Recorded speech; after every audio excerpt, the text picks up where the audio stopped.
put the part 1 up and tell me if it gets taken down. All right. Oh yeah. All right. Do you have money? What's going on? I mean, I had like per diem. I had like, you know, What like a a living. life. Yeah, it's pretty crazy. 14 years old. You're a dad now. Would you ever send your Don't kid edit to it. a Don't puppy edit it. mill? Throw it up. Hell no. See? I got two People I out got there two believe parts that Usher already. was Puffy's first victim of the power ritual. There's no proof to show that, but these clips may convince you that something strange was going on. I mean, back in the days when he was like 10 and I was a little bit older, his older brother, we used to fight over the frosted flakes. You know what I'm saying? Before pause was invented. I used to fight Before pause was Flakes, my invented. brother, for real. We used to actually wrestle off of the frosted flakes because he used to always get it early. Yo, what the fuck did Puff just say? Nobody's gonna acknowledge this but me. Puff just said we used to wrestle over the frosted flakes, and we're streaming live. That was stupid. He said that was So what do you stupid. guys think? Is Usher a part of surviving Diddy, or is this just a silly assumption? Yeah, Usher got an NDA signed. Yeah, he had to. He's always so nice Regardless when he of all talks the about nonsense, Diddy, bro. He Puff gotta was have an really NDA famous signed. at discovering and developing artists, and in the process, he was gaining immense wealth and power in the industry. As you would expect. Yo, pause. My mic. Oh, that's the video? What Is you the mean? video making that sound? I think so. And pretty quickly. Damn, that's Let's fucked go right up. now. Are Let's we keep By back many with part Keep accounts, going. Puff grew an obsession with having complete control. He wanted control over everyone around him, even for the silliest things. So here is the first example. The year is 1995 and Craig Mack is eager to continue his success. Oh, one more thing, YouTube. We do not own any rights to this video, man. Exactly. Shout out my Yeah, dog, Swamp this Story. is a reaction. This is a reaction video. Shout out Swamp Stories, man. The Sure, link will man. be in the description of my video. Link will be, well, I'm streaming, so, you know what I'm saying? YouTube, for my dog. Link in the description. Y'all tap in. So he puts together his third studio album, one by the name of Operation Get Down. The story goes that he brings the album to Puff to get it released, but things don't go as planned. Puff allegedly tells Craig Mack that if he wants the album released, he has to fire his manager and then hire a bad boy manager. But Craig's manager is one of his closest friends and has been rocking with him since day one. Because Matter of fact, of we this, could do Craig a is quick loyal to little him and tells show. Puff You he can knows. show his account real quick. Even though it's a Pause the video, show his account. You know what I'm saying? Come on. I tell you what my dog Swamp Stories, man. He do all type of shit. Most of his shit be like gang shit, but y'all, yeah, there's some shit in there for everybody. All types of documentaries, y'all see. Swamp y'all Stories. see me, I watch all these bitches. You feel me? I Swamp see Stories on YouTube, man. Tap in, man. Follow, subscribe. All that. No doubt. Damn. What he's He being was, known for with nah, just go back. Go back. I can only Like, go forward, I mean. Forward. And, yeah, click there. My sword has shattered the sky. Open it back up full screen. name of Operation Get Yeah, Down. we good. The story goes that he brings the album to Puff to get it released, but things don't go as planned. Puff allegedly You posting that tells shit, Craig Mack Bozo? that if he No, wants I'm the waiting for album it to upload. released, he has to fire his manager and then About to hire a upload bad the boy manager. But Craig's manager is one of his closest friends and has been Hey, rocking go out. with him Text since me day what one. I should put as the Because of title. this, Craig is loyal to him and tells Puff he knows. Yeah, just text it to me. All right. Though it's a silly request, Puffy is pissed because he doesn't have control over the situation. Damn, this sound is so If fucked he up. changed Like, management, he wasn't. What's wrong with your sound? you don't hear that in the video? I hear it too. What, the music? Like fuzzy, like static. No, I don't hear that. Sure, try turning your video down. A little bit, just a little bit. With him no more. Craig Yeah, wasn't getting rid of Yeah, his that's manager. good. That's Craig good. said, yo, listen here, man. I'm not changing my manager just because you want to. Puff said, yo, I ain't that kid no more. I might have texted to you, I was Bozo. right there when he said that. Told Craig Mack, you don't change your manager, I ain't fucking with you. Craig stands on his principles and refuses to fire his manager, so Puffy decides to be petty. He completely stops paying him and refuses to release his music. This made things awkward at Bad Boy, as Craig no longer had the power to control his career or his narrative. In this 1995 interview, you can see the awkwardness on full display. Like, Craig Mack could not believe that Diddy would really lie on camera like that. I'm sure you got much things in store for my man. Yeah, definitely. We got a new album we're working on him to drop in January. We got a new album we're working on him to drop in January. You can see the disbelief in Craig's face, like, no way he's saying this. He like, From here, frustrations grew further between Bad Boy and Craig as Craig felt betrayed by his boss. I was your first artist. I was the one who took the risk and signed to your label. And more importantly, I've made you a whole lot of money. And now you're willing to throw away my career over a silly manager. What is going on? But not only did Puff want his career to dwindle, it's also rumored that he wanted him killed. Craig knew what Puff was capable of, so everywhere he went, he rolled around with a blicky, something very risky. And put all our YouTubes in the description, bozo. Puff in order to save his own life. I had a gun in my lap. And I'm sitting there and talking to God. I'm like, Lord, I don't want to do this. That nigga look like. But if it comes to getting ugly where somebody's gonna be trying to kill me, I'm gonna have to do something first or do something to prevent that from happening.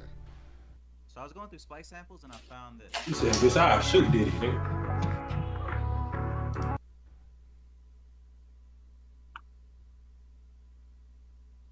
In what world should an artist have to fear for his life because his own boss wants to harm him? Well, Craig says that Puff tried to set him up at the studio, but when he showed up with certified goons, he decided to back off. So thankfully, the situation didn't end terribly, but it was the start of a new era for Puffy. Not only had he become a control freak, but now he was bringing the threat of violence to the table. Slowly, the golden child of the industry was becoming the villain behind closed doors. And now we enter Diddy's violent era. While the Craig Mack drama was taking place internally, a whole nother beef was stewing in the industry. By the fall of 1994, Bad Boy had competition for rap's biggest label, and this would be California's Death Row Records. Particularly, Tupac had become the biggest star in rap and everyone wanted a feature. In this case, Uptown Records producer Ron G wanted Tupac to record a verse for Biggie Smalls. So Pac asked for $7,000 and Bad Boy agreed to pay for the verse. So Pac records the verse with Ron G and then is told to go to the Quad Studios in Manhattan to pick up the money. And that takes us to November 30th, 1994. Pac arrives in Manhattan and walks to the Quad Studios. As he's entering the building, he hears some Bad Boy associates yelling his name from the upstairs window. Pac is excited to meet with Bad Boy and he walks in the lobby to take the elevator upstairs. But as he approaches the elevators, two men in masks are waiting for him right there. Before he can run, the men whip out and reach for his pockets. Pac tries to fight them off, but that's when the men make a wild decision. While being carried out of the lobby, Pac flips off Notorious Big and other Bad Boy associates, assuming that they set him up. Thankfully though, Tupac would survive his injuries after a successful surgery. Speaking of injuries, if you were a loved one or ever injured, you deserve the absolute best on your side. That's I ain't gonna be like that, man. Shout out Song Stories. He making his bag. In that case, with Morgan and he's off in low to get you Florida Man 50,000. What? That's third available at Beers Avail, so it's free and less firm with just. That's not our promotion right there, gang. In the description. You see how I just went through that bitch. Well, like we ain't get paid for that Swamp Stories. Yeah, we fucked up. At the time though, he couldn't do anything about it as he had his hands tied with a legal case involving a woman. In fact, the day after his surgery, he appeared in court where he was sentenced to 8 months in Rikers Island. Dang. While incarcerated, the national. Now I know it's crazy. What's up? He got shot in all type of places, even his balls. While incarcerated, the national Tupac? Bad Boy set him up to be. Oh yeah, I robbed. forgot about On top of this, Pac did an interview while incarcerated where he said that. Like I want cause they fucking lit that car up, bro. Puff kept calling him to see where he was. He wanted to know when exactly he would get in, and that was. I forgot Pac did get shot more than one time. Because of this, Puff was under major scrutiny, and he needed to clear it up. So I saw him saying what's up to them, about to get on the elevator, and he comes out shot. Tupac also had me pissed off, you know what I'm saying? First of all, he's just my man. Said my man turned his back on him, and I know for a fact that didn't happen, you know what I'm saying? Be right back. And like the rumors that's spreading is on some tip like we set him up, you know what I'm saying? And that's crazy, If there's any psychologists watching, please let me know why Puff's eyes are having a dance battle. Yeah, Puff know what he did. He didn't want to pay them 7 racks, man. Anyways, Puff was not done clearing the air. In fact, he visited Tupac at Rikers Island to assure him that Bad Boy had nothing to do with it. But was this really the case? Because Puff's bodyguard claims that he let this happen to Pac. The people who knew what was going to happen to Pac was in the studio. I mean, was in the part of the quad studio with Jimmy Hitchman, and that was Andre Harrell and Puffy. So Puff knew. Yeah, they said they was upstairs. Andre Harrell knew. If Gene Deal's perspective hasn't convinced you, then maybe what happens next. Different, nigga. In February of 1995, Biggie released a hit song called Who Shot You, which many people think is a Tupac diss. And one of these people was Pac himself, who felt betrayed and lied to by Puff. You told me one thing to my face, but your actions proved otherwise. To an alpha male like Pac. Introducing Georgia Aquarium's expanded resident pass. Pay for 1 day and enjoy unlimited visits all year. That was the ultimate disrespect. Well, after the record, all peace was off the table and Death Row cut ties with Bad Boy. That takes us to August 3rd, 1995. It's the annual Source Awards in New York City, and Death Row are nominated for Soundtrack of the Year. Of course, tensions are in the air because the show is in New York, and everyone is curious if anything will happen. Well, Death Row wins the award, and Suge takes the stage. First of all, I'd like to thank God. Second of all, I'd like to thank my whole entire Death Row family on both sides, you know what I'm saying? I'd like to tell Tupac to keep his guards up. We ride with him.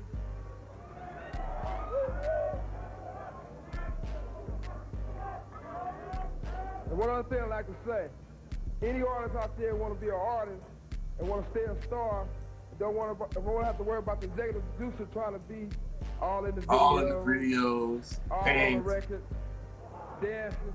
Come to Death Row. Dancing. All the videos, dancing. Nigga, that zesty ass out the video. This was obviously a sneak diss at Puff, and the crowd was not feeling it. To make matters worse, Snoop Dogg takes the stage and doubles down. The East Coast don't love Dr. Dre and Snoop Dogg. The East Coast ain't got no love for Dr. Dre and Snoop Dogg and Death Row. Y'all don't love us. Y'all don't love us. We know y'all East Coast. We know we at East Coast and Alpha. This moment here officially kicked off the Bad Boy versus Death Row beef. This meant that Puff's gangster was now being put to the test for real. Being that they exist on opposite ends of the map, interactions would not be often, but being in the same industry, the sides were bound to cross paths. September 23rd, 1995. Here we are in beautiful, well, not at the time, but here we are in Atlanta, Georgia for Jermaine Dupri's birthday celebration at the Platinum House nightclub. Here, much of the rap industry will be in attendance by midnight. Early in the night though, it's just the Bad Boy crew and associates hanging in the club before it opens. This would of course be Puffy, his bodyguard Wolf, Too Short, Dallas Austin, and plenty more. So they're all chilling in the club and a couple of hours go by. And this is when they receive some unexpected visitors. At 10 p.m., the Death Row crew arrive at the Platinum House parking lot. First, a Death Row associate named Big Jake walks in the club to scope it out. He then looks around and sees Puff Daddy and Jermaine Dupri sitting at a table in the corner. He instantly walks back to the parking lot to tell Suge where they are. Then together, their massive duo walk into the club headed for Puff. Then they walk straight up to the table, and that's when Suge Knight slaps Jermaine Dupri directly across the face. This is simply to get to Puffy, who's standing right behind him. Suge then grabs Puff by his arm and brings him in. He begins yelling at Puff, but that's when Wolf gets in between them. He tells Suge it's not gonna go down like that. So it turns into a brawl and they're all escorted out of the club. After all this, Suge and Puff actually hug it out and squash the beef. But then out of nowhere, shots go off across the street. So they all duck down and look over to see what's going on. All it is a man across the street shooting his gun into the air. But while everyone is distracted, a man walks right behind Big Jake. We own the club, the Platinum House. I had been at Jermaine Dupri's party and I seen Jake, and he was looking for Puff and they was looking for Jermaine and them there. And I didn't see them at their own party. Jermaine Dupri, his security, Puff with Wolf. And Jake looks in and see these guys. Shook came back. Boom, boom, boom, boom, boom, boom, boom. He came right in and slapped the shit out of Jermaine Dupri. Bah!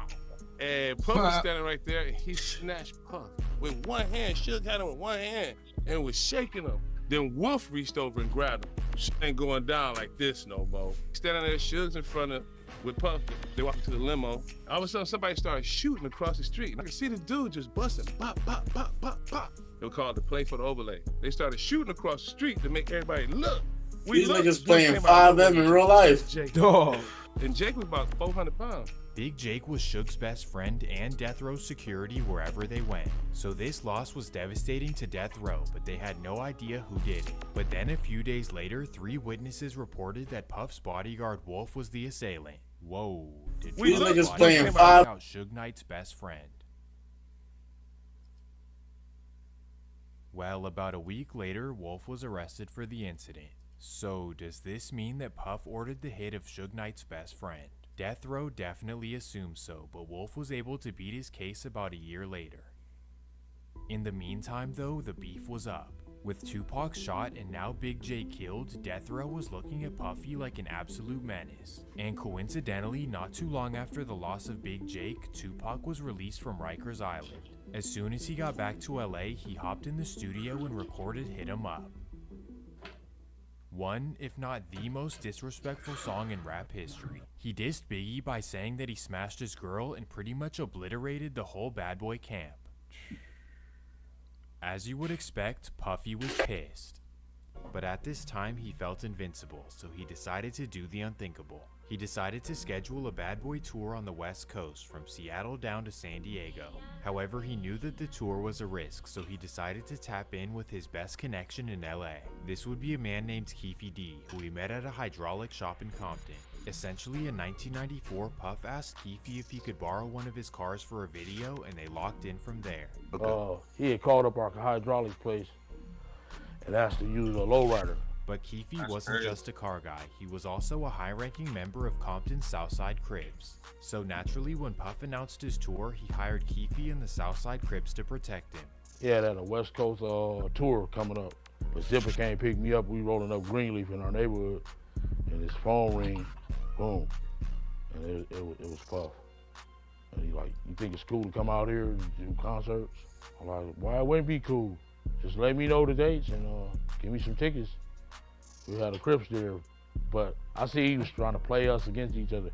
Crips, Bloods, you know what I'm saying? Sugar, Blood, we the Crips. So behind the scenes, Puff was potentially creating a beef between Compton Crips and LA Bloods. I guess he played it smarter. Dude with the red, I get the blue. Well, thankfully, nothing happened and the tour went smoothly.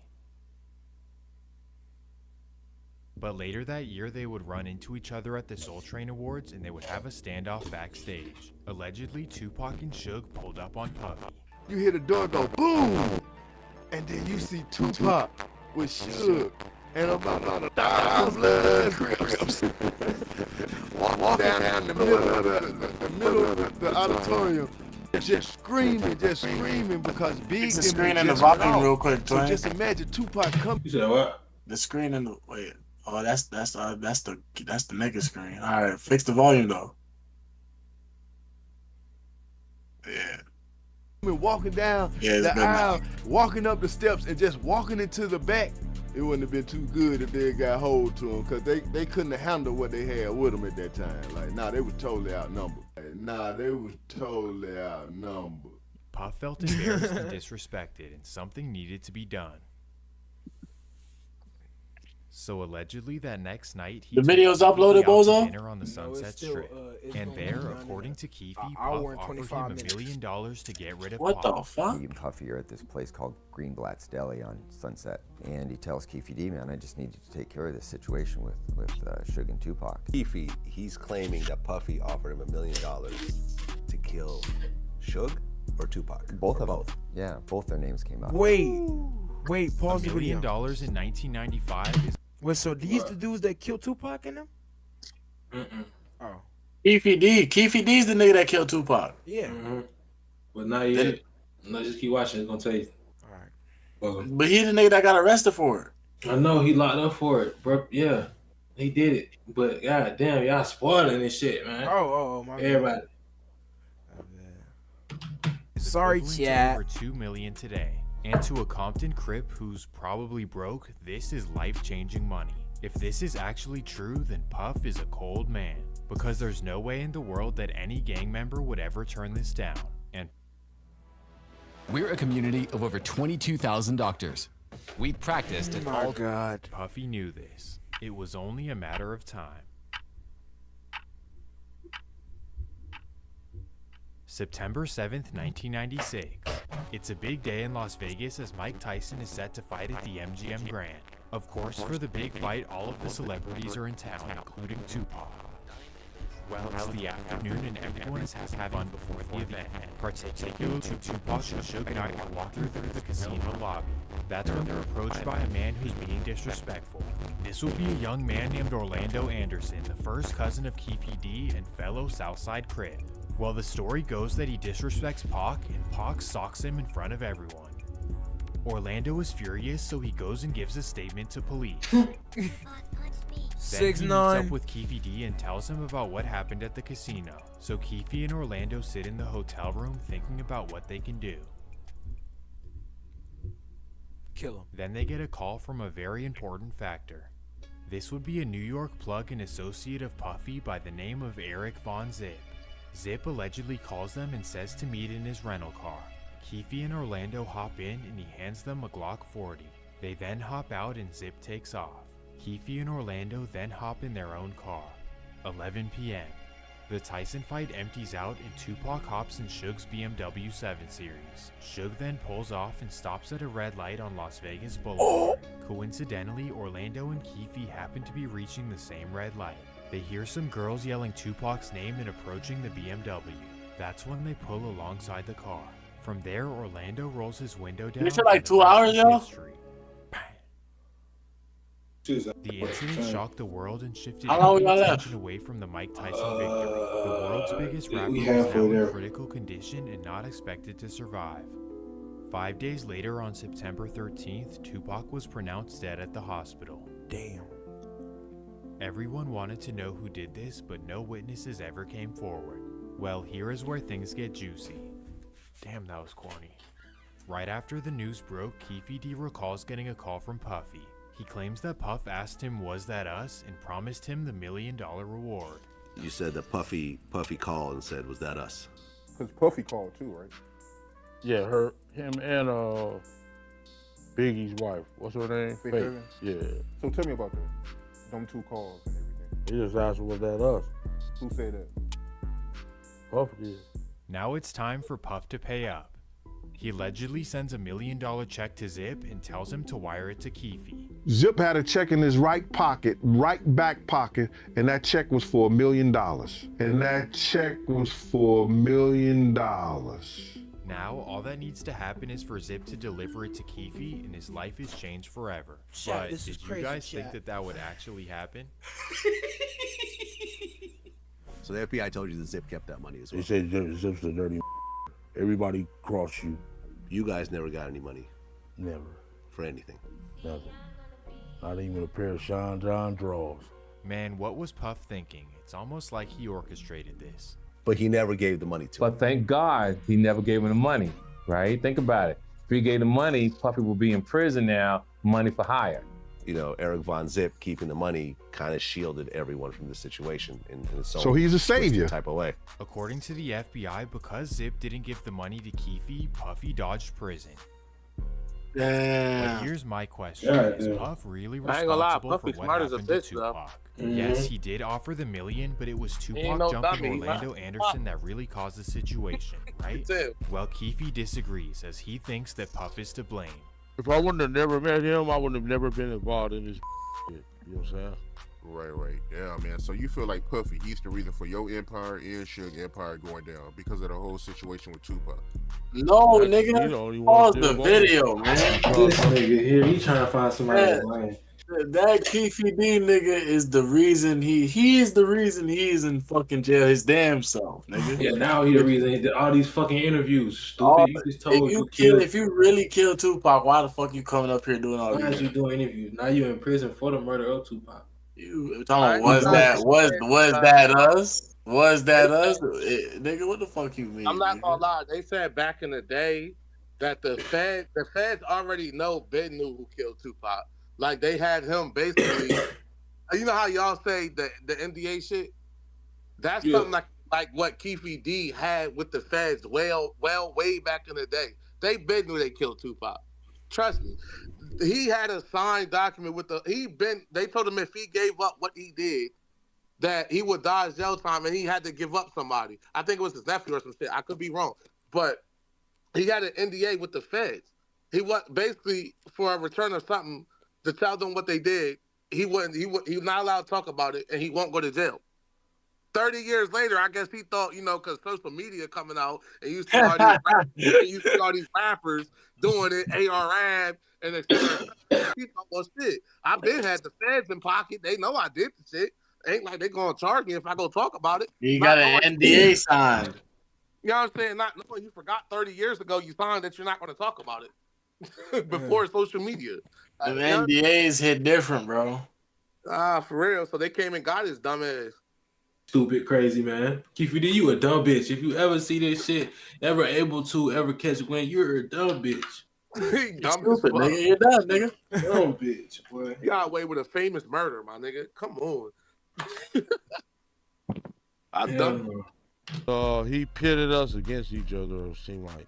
But what do you guys think? Is Puff responsible for the loss of Tupac? That Or is nigga Keefy D a grown man not taking responsibility for his actions? Well, if you ask Diddy, he'll tell you that he had nothing to do with it.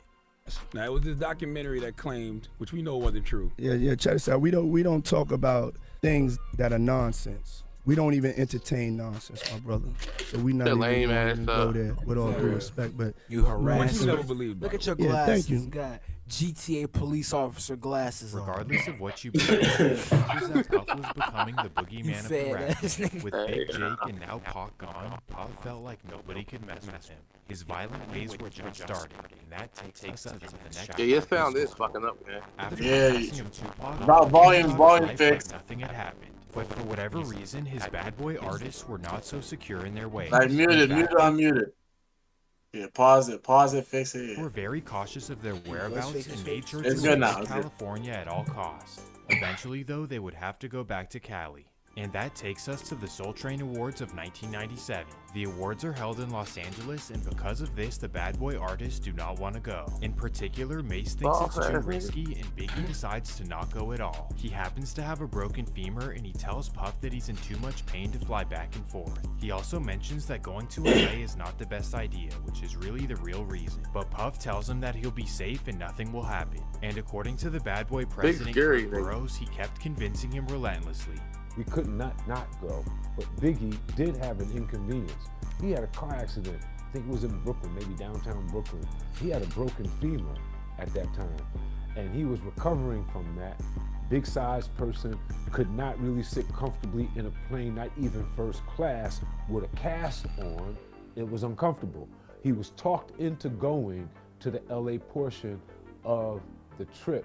Strangely though, Puff doesn't care if Biggie goes to the award show, he really just wants him at the after party. Yo, that whole week, man, Puff was like, yo, man, Big, you gotta come to this party, and he wasn't getting the response that he needed from Big to make sure that he was going to the party. Finally, Biggie caves into Puff and decides to come to LA. But what Puffy doesn't know is that directly after the award show, Biggie will be flying to London. This is because Clive Davis booked him for a major media appearance where he'll be introduced to a worldwide audience. Damn, he never got March that 7th, either. 1997. The award show takes place and everything goes smoothly. That's when Biggie tells Puff that he's headed for the airport to fly to London. As you would expect, Puffy is livid, and he calls Clive Davis right away. He tells him to cancel Biggie's appearance in London because he wants him at the party in LA. But it was put together so that Biggie could receive an international press junket in London with all press from around the world meeting him that Saturday, Sunday, after the Friday award show night? Did he call late Friday night saying he's not going to London? Call Arista, cancel it. You go. You represent it. You go. He's not going. He wants to stay here in LA. So we knew how big of an event that could be. Strange, right? Wouldn't you want your artist to fulfill this amazing opportunity? Exactly. Making him Like skip what? out on a worldwide appearance just so he could go to some silly party? It doesn't quite make sense. On top of this, earlier in the day, Mace warned him that some guys might be coming after them. They was telling them that they wanted Big and Puff, and he was all right. He was good. Me and Mace spoke, and then he was telling me all them bloods and everything that was out there. If this wasn't enough, Gene Deal informed him as well. I said, Puff, I got some intel. The guys are coming to kill us tonight at the museum party. Here was Puff's response. He said, Gene, I don't want to hear that. He said, you ain't got to go if you don't want to go. So Puff knew there was a threat and brushed it off. Puff, Big, and most of Bad Boy are at Steve Stout's party in the Hollywood Hills. At 12:30 a.m., LAPD show up to shut down the party due to a noise complaint. Because of this, everyone at the party is forced to go their separate ways. For Biggie, he rolls out with his friends D-Rock, Lil Cease, and his driver G Money. At 12:45, they stop at a red light on Fairfax and Wilshire, and that's when a Chevy Impala pulls right beside them. The incident shocked the world again, and everyone assumed that this was revenge for Tupac. Now, of course, this may be true, but something that happened directly after is very strange. Puff took a flight to San Diego just 2 hours after Biggie's passing. Puff went to San Diego and they put him on a jet about 2 hours after Big died. See, I don't know everything about the world, but what I do know is that when your best friend dies, you don't leave the Audio check. It doesn't make a lot of Nah, sense. we bad. We not good. This was Puff involved in the past. Still not good. Well, his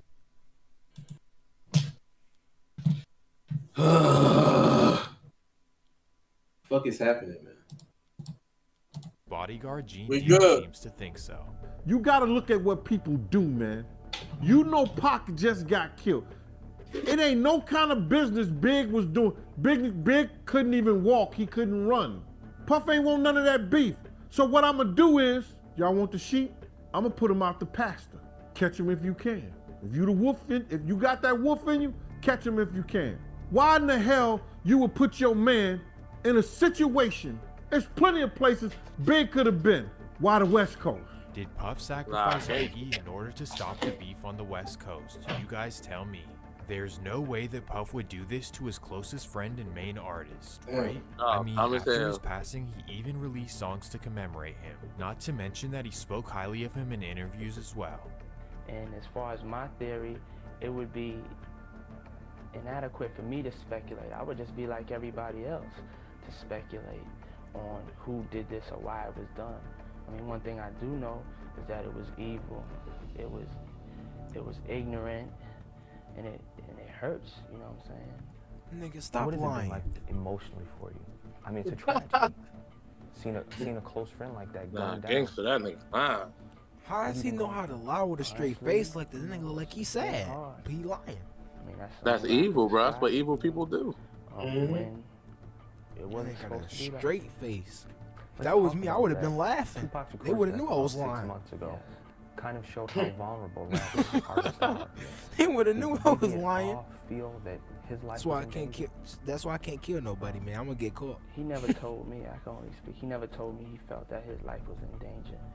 We always, me and him, we always had conversations. Man, and, stop lying. Very close with God, and through our relationship, He was not close with I was God. trying to He show was him a how God devil. is his friend, and he was taking in God as his friend, you know, and it was a gradual thing.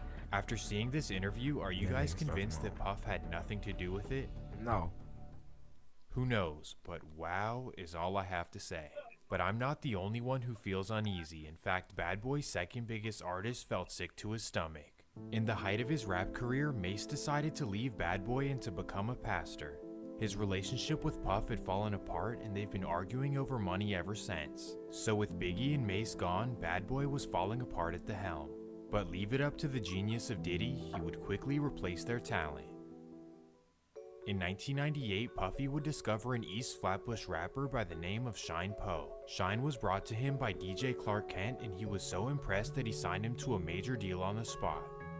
The deal was worth millions of dollars and Shine was given 3 cars and 2 homes. Shine was Diddy's new protege and it was working out really well. They were quote-unquote best friends and Puffy had him rolling with him everywhere. Maybe he was a changed man and this was the artist he was not gonna fall out with. Or maybe Sean Combs just is who he is. December 27th, 1999. 1 year later. It's a big night for Shine as his debut album is finally finished and it's ready to drop after New Year's. So to celebrate, Puff takes him out to Club New York in Times Square. It's Puffy, his bodyguard Wolf, the infamous J-Lo, and of course Shine.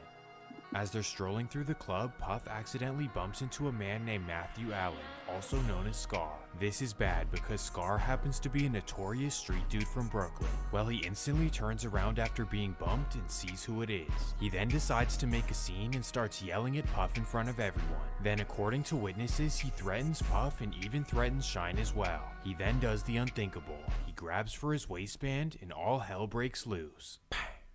Shots ring out and everyone runs outside the club. 3 people were injured in the incident, but thankfully everyone made it. But here is where things get interesting. In typical New York fashion, Scar went straight to the police. He told them that both Puff and Shine targeted. So next morning, Shine were both arrested. This must be the incident that finally takes Puff down. Puff hired the 2 best lawyers in America, Johnny Cochran and Ben Brock. Yeah, we good. But of course, Bad Boy did not provide a good lawyer for Shine. Either way, both of them were facing major time in New York prison. So here's how it went. For Puffy, his amazing lawyers worked hard and he was found not guilty on any charges. For Shine though, his case went completely differently. He admitted to letting a shot off in the air, but says that he was not the one responsible for the 3 victims. However, the jury didn't believe him and he was sentenced to 9 years in prison. After last month's massive solar flare added a 25 9 hours years, to bro. the day. Both are you 9 years old? What should we do I'm with thinking, that? oh Shine shoot. felt Oh shit, that nigga. What year was this, bro? I don't even know that nigga. 1999. Oh, nigga, I wasn't even born. You wasn't yet. even a thought, nigga. Oh, my mom. I don't betrayed even by know. Puff during the trial. That's because in his eyes, he saved Puffy's life and Jennifer Lopez's. On top of this, he claims that Puffy sent a witness to testify against him in order to take the blame off himself. People probably have the impression that you're just consumed with the idea that, you know, We gotta do justice Jeffrey wasn't served Dahmer here, part 2 and that for somebody part, turned his for back next on one. you. It's not a matter of, you know, turning your back on me. Like, how do you call a witness to testify against your comrade? But I'm facing 25 years, and you looking at probation. Yeah, those are the things that, you understand, are unacceptable. You don't Yeah, have he to had somebody hold my come hand. testify You don't have to do against- nothing, but don't try to hurt me. Where, you know, he calling the witnesses, you know, to do me dirty. Then you understand that, you know, well, man, if these guys is working for him, because I went to the judge like 3 times complaining about inefficiency with my lawyers, because they was just dumbing out. So now, did Puffy Yeah, my sacrifice nigga didn't Shine know so all the Puffy Jewish got a prison niggas. sentence himself? Well, of course, Gene Deal seems to think so. And Shine know he had put people up to testify against him and all that. Ain't no way somebody gonna send me to jail for 10 years when we all could have walked away. Shine know what I'm talking about. If this is all true, then it's another example of Puffy being disloyal to those he calls his friends. Why It though? It seems was like un- everyone like, else it was is unnecessary. disposable when his He didn't is have on to the do that line. shit. Or you could look at it like this. In his defense, he had a lot on the line and he did what he had to do to be free. He Either was way not you gonna look get at it, locked This up. is a major stain on the story of Sean Combs. After he won his case, Puff decided to wash away his past and start with a new persona. So the first thing he did was change his stage name to P. Diddy, or Diddy for short. Some interpret his name change as him trying to leave his old ways behind. Puff represented how angry He was always as a tried to kid, do and that, it bro. led to so much destruction in his life. Like, P. his Diddy new would name be is the Love level-headed now. businessman. Or at least that Love? was the plan. After all of Yeah. his drama and loss, he wanted Bad Boy Records to restart their success. But now without Craig Mack, Biggie, Mason, Shine, Diddy needed some new talent. So of course the musical genius went out looking for his next star. Diddy's strange recruiting tactics. First, he wanted to sign a talented underground rapper by the name of 50 Cent, but 50 recalls what he believes as strange recruiting tactics, like possibly Clive Davis, Andre Harrell activities. Take your shot. West Coast rapper Exhibit had a similar story as well. I heard you tell a story before about how Puffy, he took you to a club before and you seen a whole lot of men kissing and you seen a whole lot of weird stuff going on. Man, I ain't gonna touch that man. It's been talked about. Shout out to Puffy. Love, you know what I'm saying? All good. We gonna leave that alone, man. That shit put to bed. Done. Now these two stories could mean absolutely nothing, and that's why I really didn't even want to include them. But this next part is pretty crazy. The year is 2003 and Diddy is looking to sign new artists. But in this case, an artist comes to his desk for a gig deal. This would be New Jack City actor and artist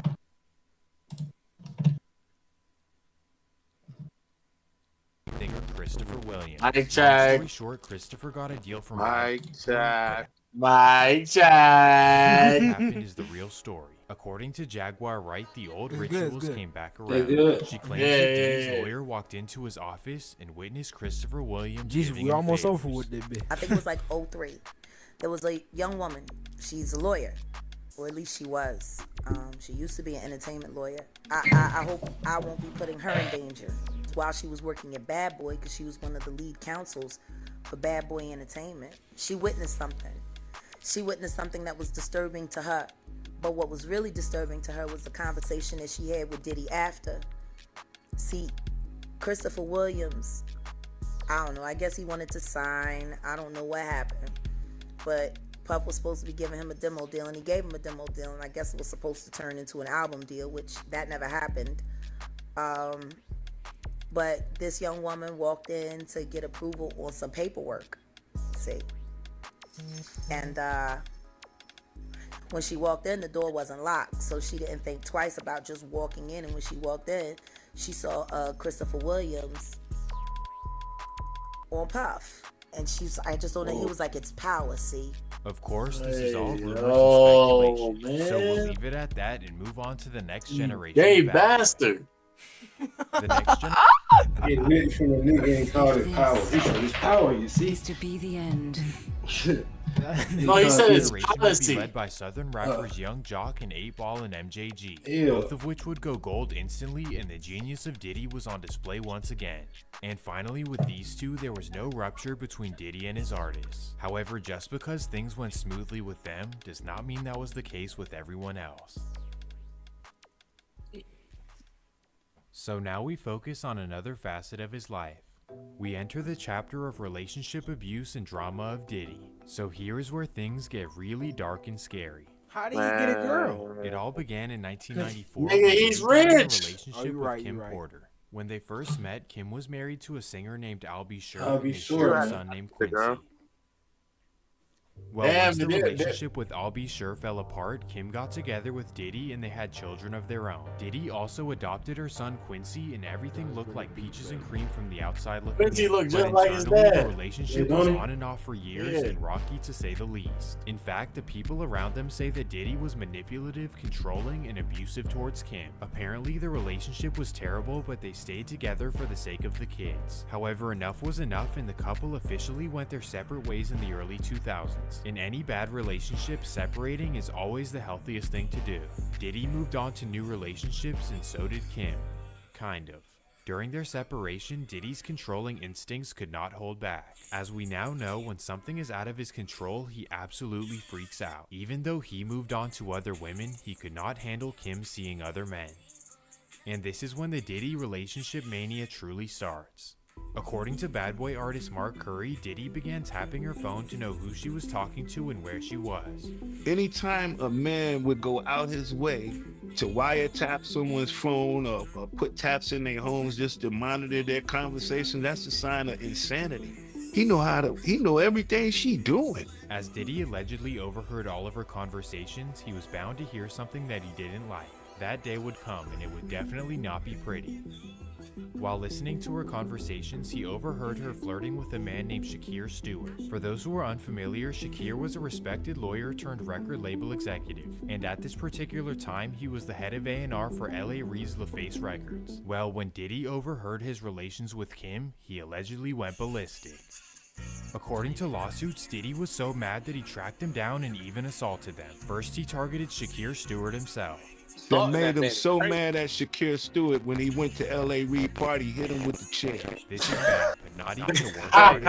Allegedly, he also broke Kim orders. That's wild. I was doing WWE shit, my nigga. What'd he say? So when he said Diddy was so mad at the nigga, he seen the bride at the party and hit him with a chair. Diddy with the chair gang. I'm talking about smack this shit. You see someone doing that, you can imagine everything else they do. They try to make it seem like she slipped and fell. She slipped and fell and broke her nose.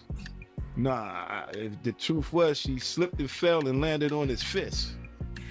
If this is true, then that's just flat out terrible. And to make matters worse, it's said that Diddy had a deep hatred for Shakir Stewart even after all of this. Now, I can't prove anything, but something very strange would occur in 2008. On November 1st, 2008, Shakir Stewart was found inside of his Georgia home. Yeah, killed his ass. According to his friends and family, Shakir was acting paranoid and unusual in the days before his passing. Crazy. Every time he called me, he was like real melancholy, subdued. He was in a kind of state of paranoia. He was indicating that he was being pursued. He was looking out the windows. He was indicating that he was being pursued. He was looking out the windows. This situation is very mysterious, but I'll leave it up to you guys to determine what you want. Well, now we veer off into another Diddy relationship.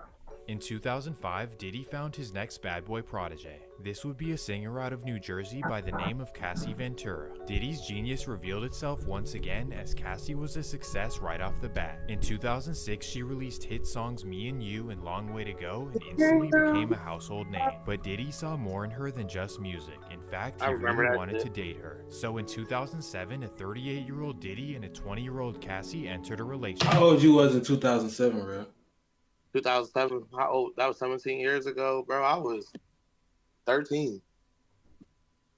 Stop fucking around with your old ass. You graduated 2007, nigga. Well, how old am I? I'm 22. Add it up, nigga. I'm 30.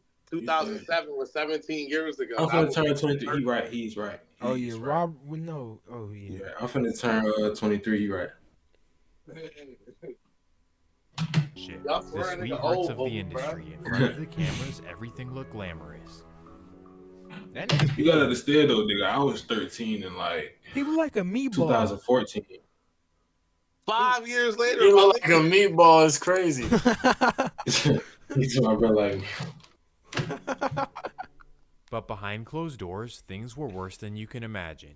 According to Cassie, this is when her life became a living hell. First, she claims that Diddy was physically violent. Of course, this is horrible, but the next part is even crazier. She claims that Diddy forced her into relations with other men, all while he watched. What? What? Big dirt ass. Well, by 2012, Cassie had enough. He jerking off while niggas fucking his bitch. As we know from the Kim experience, this could only be trouble. After leaving Diddy, Cassie began talking to superstar rapper Kid Cudi. And if you know anything about Cudi, you know that he's probably the chillest guy you could ever meet. Regardless, Diddy's jealousy and control issues ran rampant once again. According to Cassie, Diddy threatened Cudi and said that he would blow his car up. Oh, and what do you know, not too long after this, Cudi's car was set to flames in his driveway. How I know this? Well, Cudi actually confirmed it himself. But the jealousy does not end here. Obviously, Kid Cudi and Cassie did not last and they both moved on. Regardless, Diddy was still all up in her business, allegedly tracking her every move. And that leads us to an even crazier story. It's about the year 2012 and here we are in the beautiful Washington, D.C. We're here because Cassie has a studio session with up-and-coming rapper Wale. And before the session, Wale warns his entourage not to stare at That's Cassie. my man. This is because he knows that Diddy is absolutely nuts for her. Wale been telling us like before we even get to the studio with him and Cassie in the studio, Wale was already telling us like, man, we better go to the studio with Cassie. Man, Diddy be acting crazy over her. Diddy don't want nobody working around her, so y'all make sure y'all don't look at her too wild or make her feel uncomfortable. Or if you see her security guards with her, just prepping us on how crazy Diddy act over her. Like any guys that's around her in her vicinity, while Diddy not around, he kirks off, he goes off. So the DC guys make sure to be as respectful as possible because Diddy could walk in the studio at any moment. And of course, Wale makes sure to keep everything professional. Her and Wale doing what they do in the studio, but they helping each other. It's just professional, y'all. It ain't nothing like, they ain't doing nothing weird. I don't feel no weird vibes. I don't see no flirting or nothing. It's really professional. They making good music.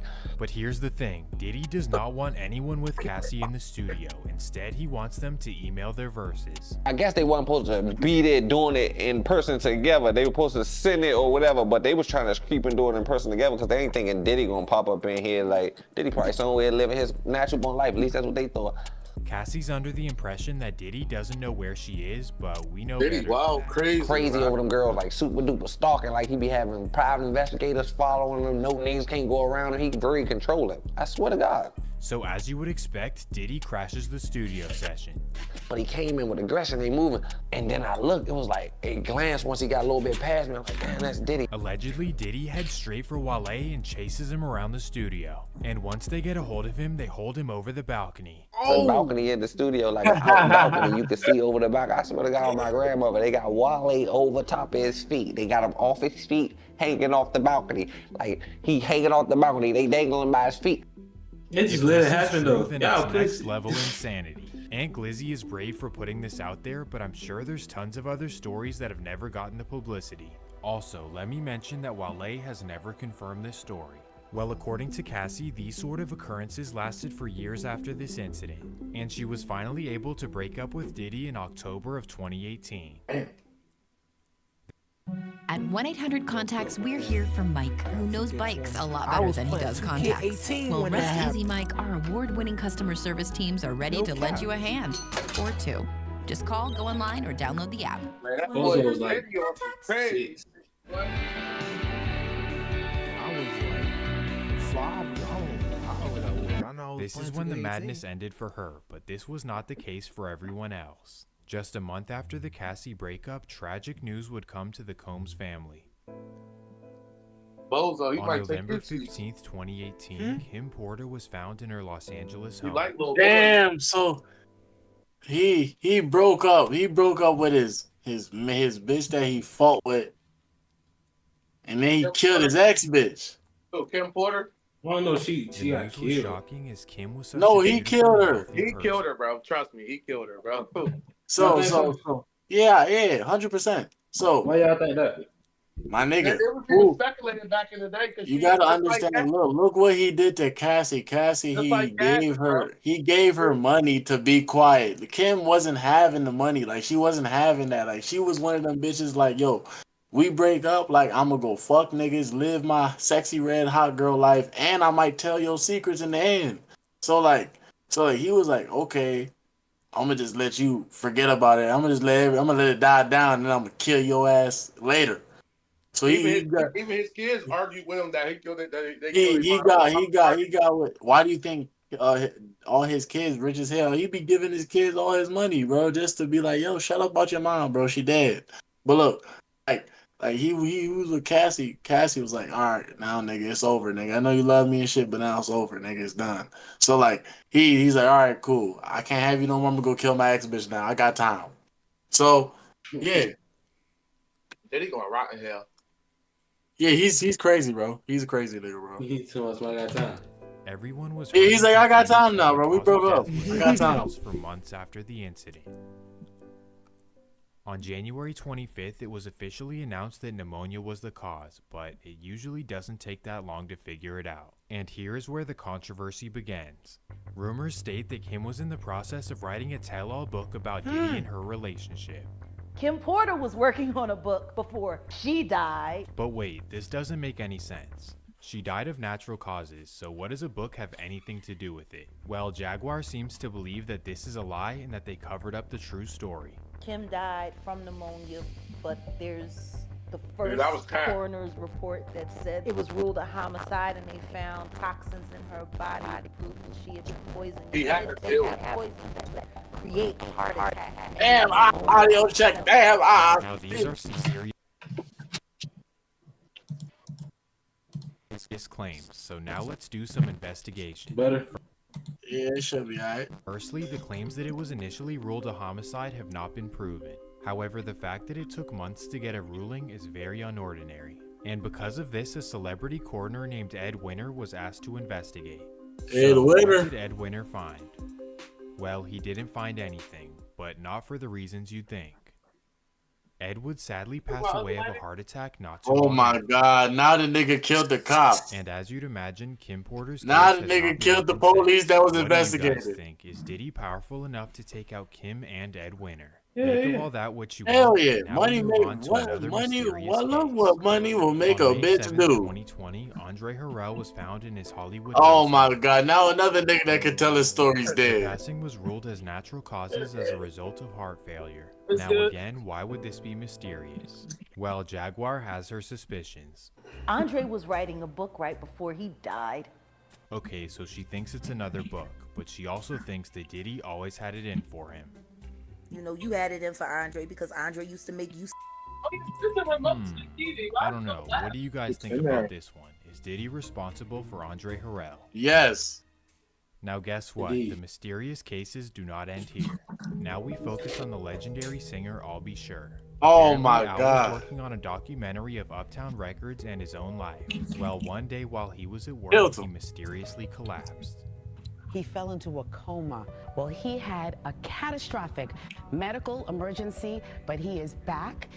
I mean, there were so many things going on to the point where they were considering sending me to hospice. And what people don't truly understand unless you've been through this type of medical journey is taking for granted breathing, tying your shoes, speaking. Again, Jaguar suspects that there was foul play.